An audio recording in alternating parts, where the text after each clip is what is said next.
Sai Ram, and welcome back to our fourth session of chapter number 9, Trade. Children, in the previous lecture, we have already learned about the types of trade.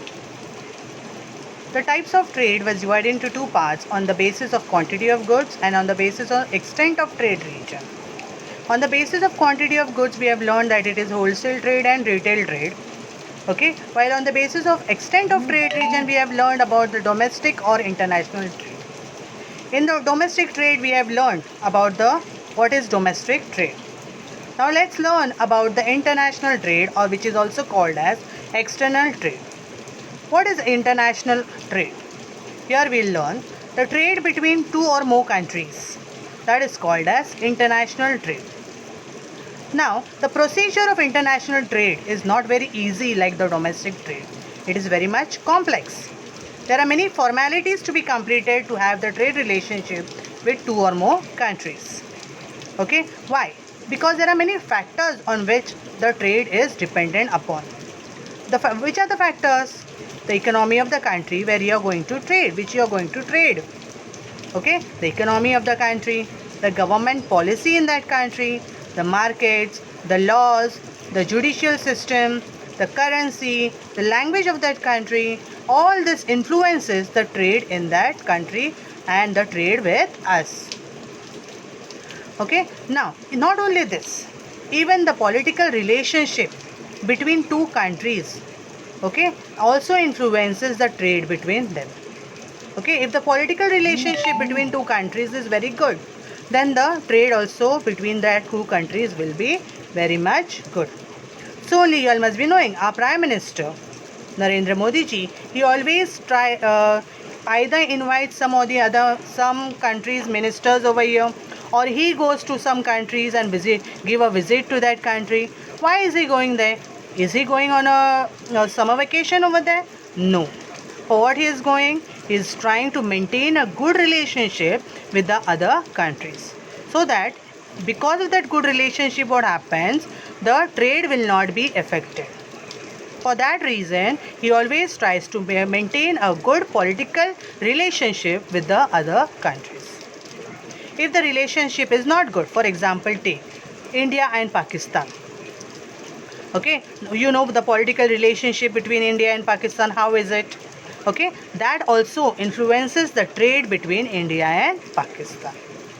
Okay, so these are the various obstructions which come in the way of trade between two or more countries.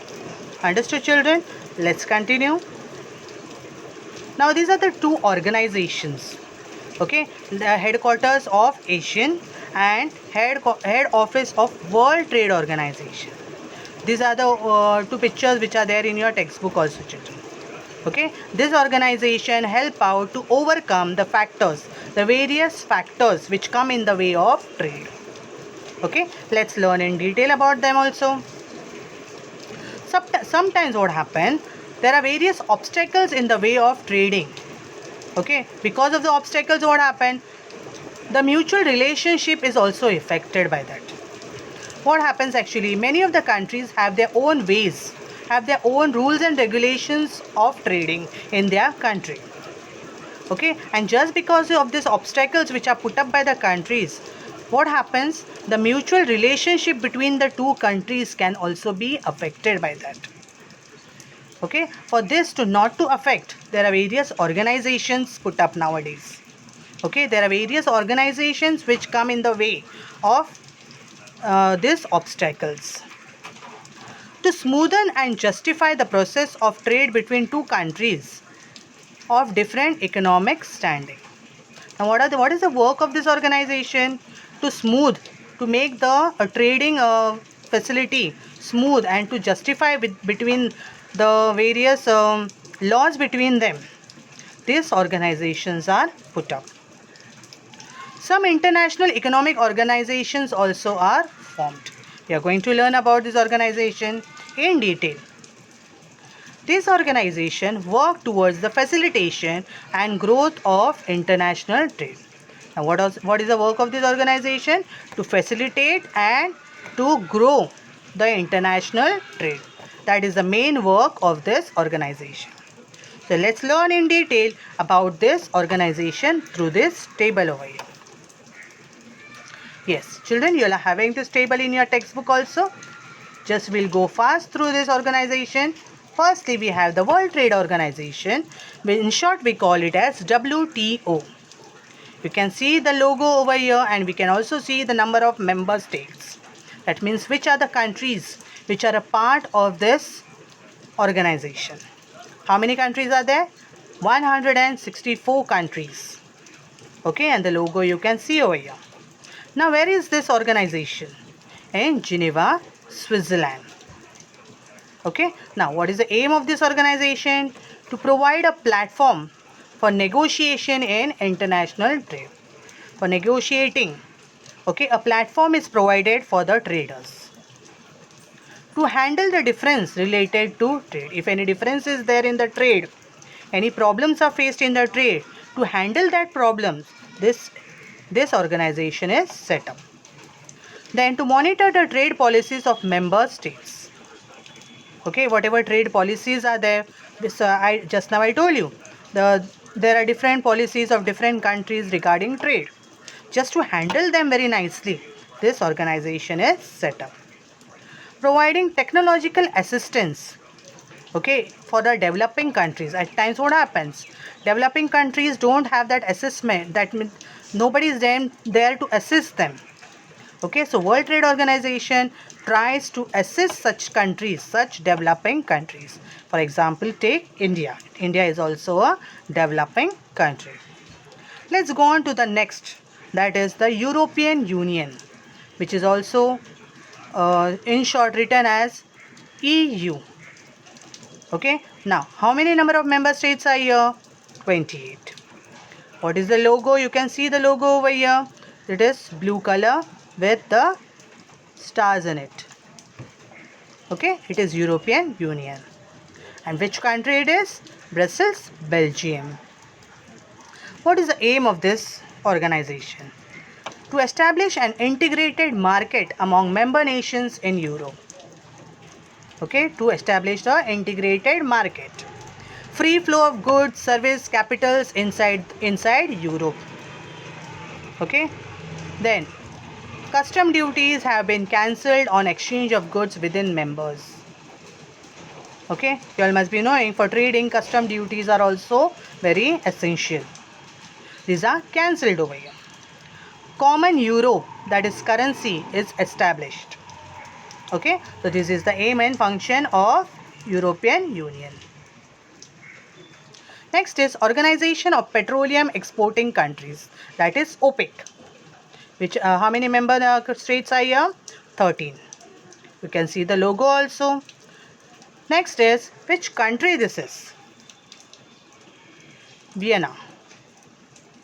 Okay, in Austria. What is the aims and functions over here? Controlling the international trade of crude oil. Okay, whatever international trading is going of crude oil, that is controlled over here. Controlling the rates of crude oil. Okay, the country cannot put up the rates as they want. It is controlled by this organization. Controlling the rates of crude oil production among member states. Maintaining consensus in oil export. Okay, this is the aims and functions of Organization of Petroleum Exporting Countries. Next is SAARC, that is South Asian Association for Regional Cooperation. You can see the symbol over here, SAARC symbol, SAARC, SAARC symbol is there. Then how many member states are here? 8 member states. Where it is established? Kathmandu, Nepal. What is the aim of this organization? Finding satisfactory solutions to the common problems faced by countries in South Asia. Okay, so this is the aim and function of this organization. Satisfactory solution, okay, to the common problems faced by countries in South Asia. Increasing social welfare, raising the living standard, and increasing regional cooperation among member states. Then to remove unrest in South Asia. If there is a problem faced in South Asia, that is removed through this organization.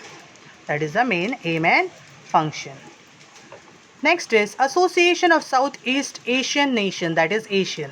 I just now showed you the picture of ASEAN headquarters. Okay, now this is the logo of ASEAN headquarters, and these are the members. That is, how many members are there? State members are there? 10. Okay, and where it is located? Jakarta in Indonesia. What is the aim of this organization? Expanding social and cultural harmony along with economic growth in Southeast Asia. Okay, what is the aim and function over here? Expanding social and cultural harmony along with economic growth in Southeast Asia. Okay, that means socially as well as culturally harmony is maintained. Then promoting regional peace. Okay, promoting tax waivers for trade growth in member states. These are the various aims and functions. Next is Asia Pacific Economic Cooperation, that is APEC. You can see the logo over here. How many member states are there? 21. Which place it is located in? Singapore. Okay, what are the aims and functions? Free trade and economic cooperation in Asia Pacific Ocean region. Okay, promoting regional and technical cooperation among members. This is the main aim of the organization, that is APEC. Our next organization is Brazil, Russia, India, China and South Africa, that is BRICS. Okay, you can see in this short form only, that is Brazil B, then Russia R, then I India, then C China, and then last is South Africa. And where it is located? Shanghai in China. What is the aims and functions of this? Make funds available for growth of economies of members. Okay, providing funds, providing money for the growth of economies. Okay, of the member states. That 5 member states are there, of that growth should be there. Okay, for that funds are providing.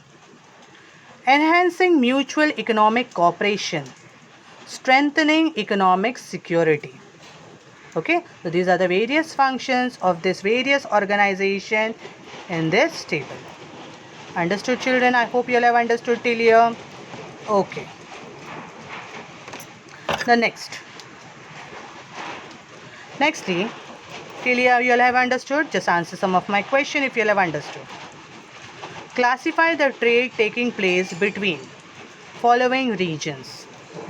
Okay, you all are going to tell me the type of trade between the following regions. Maharashtra and Punjab. If there is a trade between Maharashtra and Punjab, what type of trade it is? Yes, it is domestic trade. Correct. Okay, then India and Japan. India and Japan, that means it is international trade. Lasalgaon and Pune. What is it? Domestic trade. China and Canada. International trade. India and European Union. Europe, again here it is international trade. Understood, children? Okay. Let's move on. Write the correct word import or export for the following. Okay, you all are going to tell me. I hope you all know what is the meaning of import and export. India buys crude oil from the Middle East Asian countries. India buys crude oil from the Middle East Asian countries. Is it import or export? Yes. Here what we are doing? We are importing. Okay, we are buying means we are importing. Wheat is sent to Asian countries from Canada. Okay, wheat is sent to Asian countries from Canada. That here what is happening? Here what export is taking place. Okay, wheat is sent. Sent here means exported. Japan sends machine parts to APEC countries. Here again it is sending. So again what will come over here? Export. Correct. Okay, so everyone has understood till here, children? Okay, that's all for today. The remaining part of the lesson we'll do in the next lecture. Till then, thank you, children.